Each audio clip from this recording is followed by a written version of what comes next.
Hi, friends. In this episode, I want to share with you an experience. Just one very practical, real life experience that you can use to sharpen and train your thinking to become more clear and insightful. So that when you observe things in life, events, people, situations, you can develop the ability to make accurate judgments. And from there, you'll gain the many benefits of having a sharp mind. Now, I won't reveal it just yet. Instead, I want to ask you a question first. And I believe this approach will help you understand today's lesson in a much deeper way. So here's my question for you. Have you ever seen someone who seems to have many different faces on social media? For example, on YouTube, they're serious and passionate when they're talking about education or mindset development. Then in their blog or on their podcast, they come across as emotional, warm, and heartfelt. But on Facebook, they're funny, joking around and teasing people all the time. You've probably already guessed it. Yep, I'm talking about myself. And have you ever wondered, is it really me on all of those platforms? Or is it only me on YouTube and someone else is managing the other platforms, pretending to be me? Have you ever had that question? Take a guess. This is a super simple and very practical little challenge. But don't underestimate it. It can totally serve as a stepping stone. You can use this little exercise to practice how to make sharp and accurate observations and conclusions. For now, in this first part, just stick with the example of me, okay? In the later parts, I'll give you more examples, and I guarantee they'll feel very relevant to your life. You'll see exactly what I mean, and I promise you'll be able to use them right away as soon as you hear them. Don't worry. Now go ahead. Give me an answer. I'll give you 5 seconds. You don't need a long answer, just a quick one. But you have to answer. Do you think it's really me being myself on all of those platforms, or is it one person on Facebook, a different one on Instagram, someone else entirely on YouTube, and yet another on the podcast? All right, 5 seconds, and we'll come back with the answer. All right, 5 seconds have passed. Do you have your answer yet? Is it really me on all of those platforms now? I'm going to give you the answer, and from that answer, I'll connect it to the kind of thinking we need to sharpen, so that we can actually apply it in real life. I promise you, once you get this, you'll be much more perceptive and sharp in the way you see everything around you. So here's the answer. On YouTube, Facebook, podcast, Instagram, it's all me. All of it is me. And maybe you've wondered, how can this person seem like they have multiple personalities? Right? And even when I explain it this clearly, there are still people who say things like, no way. There's no way a person can be that contradictory. You can't be joking around like one person over there and then be a totally different person here. Nope. For sure, someone else is running the Facebook. Stuff like that. But no, folks. If you come to that kind of conclusion, it means you've fallen into a thinking trap. Now we're starting to move into the main point. Do you know what kind of thinking mistake that is? You've unknowingly confused behavior with the person. That's a huge mistake. And it really weakens your ability to observe and understand things clearly in life. This kind of habit will cause you to misjudge situations a lot. In your personal life, in relationships, even in business. When you confuse behavior with the person, there are all kinds of consequences. Sometimes you'll meet a good person, but you'll think they're bad. And other times you'll meet a bad person, but you'll think they're good, because you're mixing up their behavior with who they are. Now, I know I've been repeating that a few times, not because I've run out of ideas, but on purpose. It's intentional to help you really remember it. And I'm going to repeat it again right now. Don't confuse behavior with the person, because we are complex beings, my friends. Sometimes we're sunshine in the morning, rain in the afternoon, and yet we're still us. And honestly, this is not hard to understand. Even a single day isn't just one thing the whole time. Sometimes it's sunny. Sometimes it rains. Sometimes it's hot. Sometimes it's cold. And of course, every day has to include both daytime and nighttime. You can't force a day to be in one fixed state the entire time. You can't say, this day is only full of light, or this day is nothing but darkness. No, it's more complex than that. It's always a mix of many things, and we as human beings are incredibly complex creatures. We have all kinds of behaviors, all kinds of emotions. You have to see each person as a mix of all those complexities. Don't ever take one single behavior from someone and decide that this is who they are. You'll end up really disappointed. Has this ever happened to you? You meet someone and they seem amazing at first. So kind, so polite, so thoughtful. And then later on, you get disappointed. You know why? Because you mistook behavior for the person. You saw this guy and thought, wow, he's so sweet, so respectful. And you jumped to point, okay, he's definitely a good guy. For sure, he's a good person. And then after a while, boom, disappointment. You're like, oh my God, this guy's a jerk. Hopefully that's what you said. But the real issue was that you didn't know how to see people clearly. You weren't using the exact thinking skill I'm teaching you today. And because of that, you misjudged the situation. You made a poor call, and sometimes you're the one who ends up suffering because of that wrong judgment. So many mistakes, right? That's why at this point in the episode, I want you to really remember this. Behavior is not the same as the person. A person can absolutely have many kinds of behaviors. Someone can be serious one moment and then goof around the next. Is that okay? Totally okay. It's normal. Why do we expect people to be like, oh, if you're cheerful, you better stay cheerful all the time. If you're sad, you better stay sad all the time. If you joke around, you better always be the funny one. Like, what? That's ridiculous. You can't even do that yourself, right? Can you keep the exact same facial expression all day long? No. Can you stay happy all the time? Also, no. There are days when your face looks totally grumpy, and there are days when you're super friendly and warm. So what? Does that mean you're two different people? No. Still one person. One person, but with many behaviors, many emotions, flowing through different moments in time. You have to see people as a whole like that. Yeah, and sometimes you change just as often like that too. But the thing is, you don't notice it in yourself. And when you do notice someone else changing a lot, you start thinking they're somehow inconsistent, or that they lack principles or stability. But they're not wrong. You're the one who's making the wrong judgment. So now we know a major thinking flaw that many people make is confusing a person with their behavior. All right, now that we've identified the mistake, do you want to go even deeper? Let's look at the root of that root. Why do we even make this kind of mistake in the first place? Since we've come this far, let's just dig in, yeah? Just listen closely because you only need to hear this once and you'll be able to apply it right away. Let me explain. One of the biggest reasons we tend to confuse behavior with the person is this. You see a guy crying a lot and you immediately assume he's weak. Don't do that. You see a guy lose his temper once and you label him as aggressive or hot-headed. Don't do that. What if in another moment he's actually warm and caring? You see someone behave a certain way and you assume their whole life follows that pattern, and that leads to completely off-base conclusions. But honestly, I get it. There is a reason we're prone to judging like this, and that reason is media influence. Let me take a moment to talk about something from the media industry. In the fields of media, marketing, and branding, there's a concept called positioning.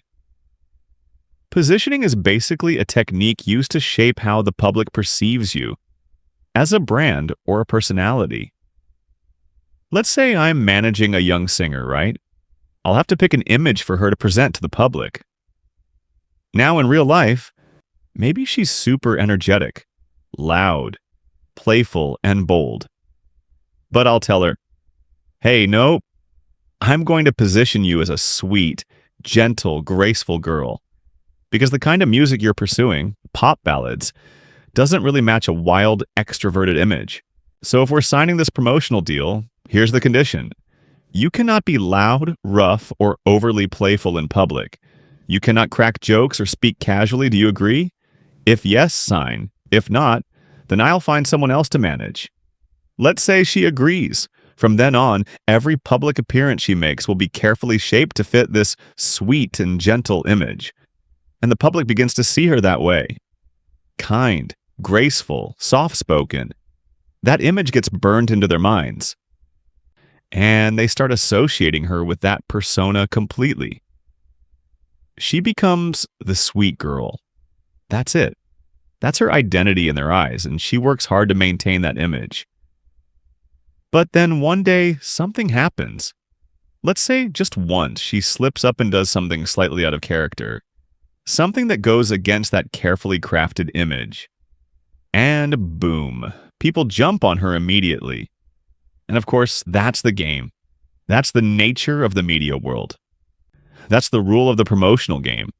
If you're unlucky and slip up, well, you just have to deal with it. And the thing is, a lot of people, audiences, fans, become harsh and judgmental toward others because they themselves have been influenced by positioning. They think, wait, why isn't she consistent? She used to be so sweet and proper, and now she's acting rude and aggressive? Oh, so it was all fake? She was just putting on an act this whole time? So that's who she really is? But the truth is, if you just see her as a normal human being, then none of this is a big deal. Someone who's sweet and gentle can also have moments of anger or even lose their temper once in a while. Right? Totally normal. We all do that. But we don't accept that in others because we've been conditioned by the media. The media paints these glamorous, perfect images of people, and we buy into those polished pictures. So when someone doesn't fit that image anymore, we attack them. We throw stones. We cancel them. That's media influence, my friends, and it's one of the biggest reasons why so many of us lack sharp judgment when it comes to other people. And if that only applied to how we perceive celebrities or public figures, it wouldn't be that bad. But no, we unconsciously carry that same way of thinking into everyday life. We see a guy dressed a certain way and think, oh, he must be really refined. Well, maybe, but not necessarily. We look at someone's clothes or behavior and we immediately equate that with who they are. That's what we do. Now, to be clear, I'm not saying this guy is rude or insensitive, but we do need more time to actually get to know him. And one thing's for sure, he's definitely going to have some flaws. No one is perfectly refined, perfectly thoughtful, or perfectly put together. There will be times when he's careless. That's just how humans are. And we need to accept that truth. Otherwise, we're just setting ourselves up for disappointment. So now you've just finished listening to part 1 of this talk. The part where I explain why so many people lack sharp thinking and good judgment. And the core reason we explored today is we confuse behavior with the person. I also dug deeper and gave you the reason behind the reason. Why do we even fall into that mistake? Of course, there are many factors behind it, but one major factor is media influence. And I gave you an example from one of the most obvious, flashy parts of the media world, entertainment. Of course, this whole idea of positioning, branding, it's not just used in media, it's used everywhere, especially in business. People use positioning to connect a brand to a certain image or emotion in your mind. That's what positioning is. There are brands where the moment you see them, you think, oh, this is a dynamic brand. Or this brand feels warm and caring. Or maybe this brand is luxury, high class. Or this one's clearly for people who have taste. That's positioning. But of course, in today's episode, I'm not going too deep into the business side of things. We're staying focused on something more personal. just everyday life. All right, now let's move on to part 2. The practical part, meaning, okay, we've got the theory down, but now, how do we actually apply it in our lives? How do we use this understanding to make better, sharper judgments, instead of constantly misjudging everything and everyone around us? Because sometimes we end up missing out on truly good people in our lives just because we took one behavior of theirs and used it to label their entire character. And that's such a shame, such a waste. Now we already understand this core principle. We must not confuse a person with their behavior. And once we get that, we can start applying it in 2 major areas of life: when dealing with others and when dealing with ourselves. Let's start with other people first. When you understand this principle, you'll see someone express a certain trait. Let's call it trait A. But instead of thinking, oh, that's exactly who they are, you'll realize, okay, trait A is just one part of their personality. And once you see that, you'll become a much more compassionate person. You'll be more forgiving of other people's mistakes. You'll be more accepting of their contradictions. And here's the funny thing: when you become more forgiving and compassionate toward others, you yourself are elevated. You become a better person. You start seeing things more clearly. You become more open to forgiveness, and as a result, you become easier to love too. But if we don't understand this principle, then people will always seem like these weird, contradictory beings. One moment, he says this. The next moment, he says something else. Sometimes he's cold. Sometimes he's warm. One day he's cheerful. Another day he's down. Some days he's all smiles. Other days he's quiet and withdrawn. And you think, what is going on with this guy? But really, what's wrong with that? Why can't someone have all of those qualities? Because honestly, don't we all? Seriously, don't we? Now, of course, this doesn't apply to cases where someone's contradictions are based on deliberate lies. We'll leave those situations out. But aside from that, most of us are full of contradictions. That's just how humans work. What are we supposed to tell someone? Hey, if you're sad on Tuesday, you better stay sad on Wednesday too. But I'm happy today. What's the problem? I was full of energy this morning. Now I'm exhausted by nightfall. That's normal, right? We have to understand that this is completely natural. And when we do, we become more compassionate and better human beings. There are people who, in a certain moment, truly love someone. And then 2 or 3 years later, they say, I don't love them anymore. And some people will take those 2 points in time, compare them, and conclude, that person is terrible. They lied, they're uncommitted, they lack morals. And okay, maybe there's some truth to that. But if we judge people too harshly that way, then who's ever going to feel safe saying anything heartfelt again? Because people change over time. And if the words someone said in the past were true in that moment, then those words still deserve to be respected. It's entirely possible that in that moment years ago, they truly meant every loving word they said.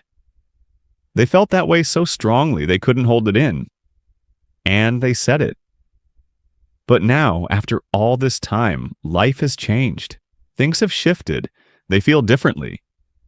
And when they say, I don't want to stay in this relationship anymore, maybe that is also a completely honest statement in the present moment. So just because someone's statements or emotions contradict each other over time doesn't mean they were lying. Sometimes people tell the truth, and it still comes out as contradictory. And when we understand that, we begin to see the real lesson here. Everything has value in the present moment, in the now, and that's enough. If we keep dragging the past into the present and even into the future, chances are those things we're holding on to won't even be true anymore. There's this one quote I really like. Say you love someone, but don't say you'll love them forever. I think that's such a deep, insightful line. Because if we keep judging people for their contradictions, one thing is almost certain. people will stop saying good things to us. Why? Because they're afraid. They're afraid that if they change in the future, you'll turn around and criticize them for it. Right? If you're someone who's too harsh about other people's inconsistencies, you actually become a dangerous person to be around. No one will want to say kind, honest things to you anymore.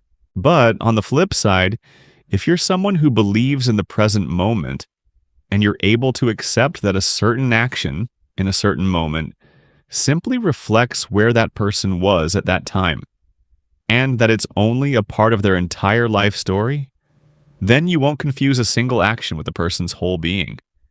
You'll look at everything with a much lighter heart. In fact, even as you get closer to someone, you'll expect their flaws to show up and you'll welcome it with ease and grace. Have you ever met someone and actually looked forward to seeing their flaws, like with a kind of cheerful curiosity? Because no matter how good they seem, they will have their bad moments too. And you're just waiting for the day they lose their temper, waiting for the day they snap, waiting for the day they're not able to stay calm, and you're okay with all of that. Because of course they'll have those sides. They're a complex mix of many behaviors. There's no way a person could be only what they appear to be at one moment in time. Don't you think seeing life this way feels freeing? It does, right? You're not going to be overly harsh when someone shows their worst, but you're also not going to be overly giddy when someone seems all good. Just wait. Eventually, something different will show up. Of course, when it comes to choosing friends or choosing who to build close relationships with, if someone has way too many negative traits and their harmful behaviors clearly outweigh the good ones, then, of course, stay away. That's only natural. That's encouraged. But on the other hand, if you meet someone who has mostly good traits and just a few less than great moments here and there, then you can afford to be more forgiving with them. That's the truth. That's how this principle works in real life, when applied to other people. And if you can do this, you'll find yourself surrounded by many good friends. Why? Because people won't see you as someone dangerous. They'll feel safe around you. Now let's turn to something even more important. Applying this principle to ourselves.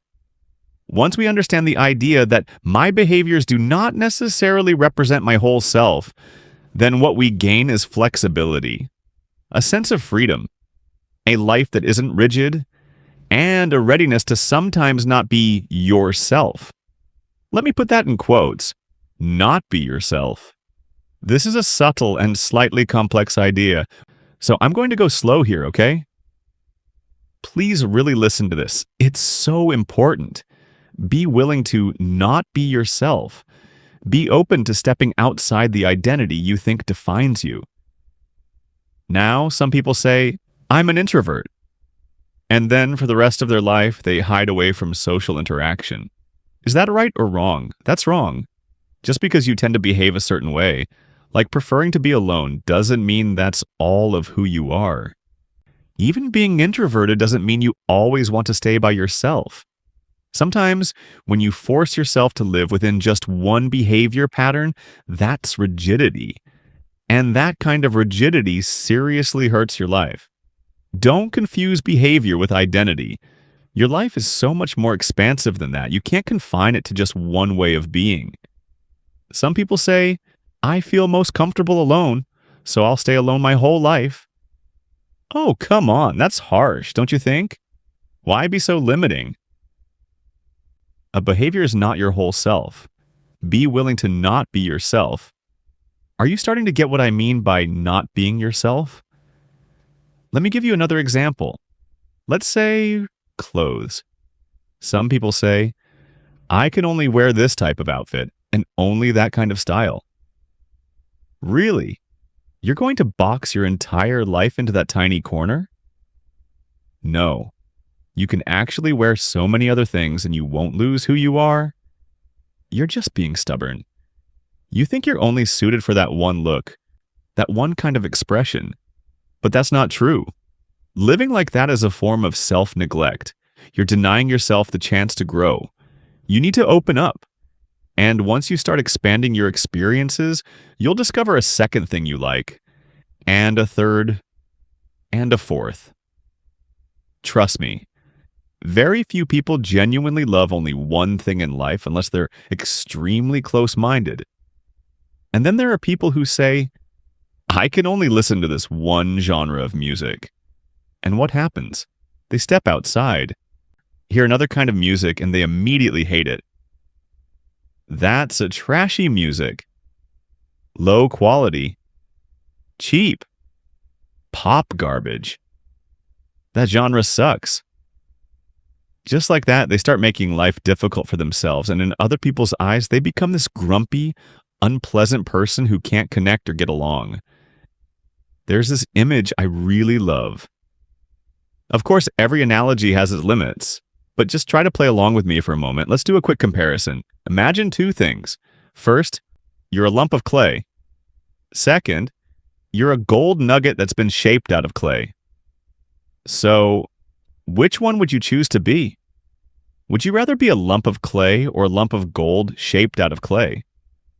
If you choose to be the gold nugget shaped from clay, then what's inside is still just clay, right? But now you're clinging to the image of that gold nugget. And what happens? You start living as if that image is your entire identity. Oh no, don't bend me. Don't press too hard on me. My gold shape will get dented. Suddenly, you're forcing that whole lump of clay to stay frozen in one specific shape, and you're equating the clay with the appearance of gold. That becomes such a rigid and suffocating way to live. So why not just be a lump of clay? You can shape yourself into anything, and never lose who you are, right? You can become anything. A gold nugget, a drum, a bucket, a cup, a tree, a cow, a pig, a rabbit. Totally flexible, yet still you because you're clay. You're not the shapes, you're not those outer forms, you're clay. And within that clay, there are countless forms you can take. Actually, not even countless. It's infinite, limitless. You are so rich in potential. There's absolutely no reason to live a cramped and narrow life. So be a lump of clay, my friend. Shape yourself however you want. Whatever you want to become, go ahead and shape it. So don't force yourself into just one shape, like some rigid little gold nugget, and then live your whole life stuck on one narrow track like that. You'll suffer, and you won't be happy. So let's come back to the takeaway here. Don't confuse behavior with the person. Don't mistake the shape of a gold nugget for the actual clay itself. A human being is made up of many qualities, and sometimes those qualities contradict each other. Clay can be shaped into a flame, but it can also be shaped into a drop of water. Contradictory in behavior, yes, but clay is still clay, and we should see that as completely normal. Not like, oh, I'm a serious person, and I must be serious forever. Who wants to be around someone who's serious 24/7? And many people who feel lonely or friendless don't just ask why others are that way with you. Ask yourself why. There's usually a reason. There are also cases like this. I only use products from that one brand. Or, that person is so gossipy, talks fast, always chattering, definitely not trustworthy. But that's not always true. Sometimes someone talks a lot, but it's just silly chatter, and they've never once revealed anyone's secrets. Judging someone like that is a mistake, right? So here's the takeaway from this real-life application section. Be a lump of clay. Don't be a gold nugget made from clay. That's it. Simple. Of course, there are many other ways to interpret all of this, and I'll leave some of that space for you to reflect on. This episode is a rare one where I don't say everything. I've probably explained around 60%, and I'm leaving the other 40% for you to think about. And I really believe if you take the time to reflect, you'll find even more value, more real-life examples, and deeper insights than I have mentioned here. Believe me, I could go on with more examples, but I won't. Because I trust that anyone who truly listens, carefully and sincerely, will naturally find their own takeaways. So let's say goodbye for now. Thanks for being here, and I'll see you in the next episode.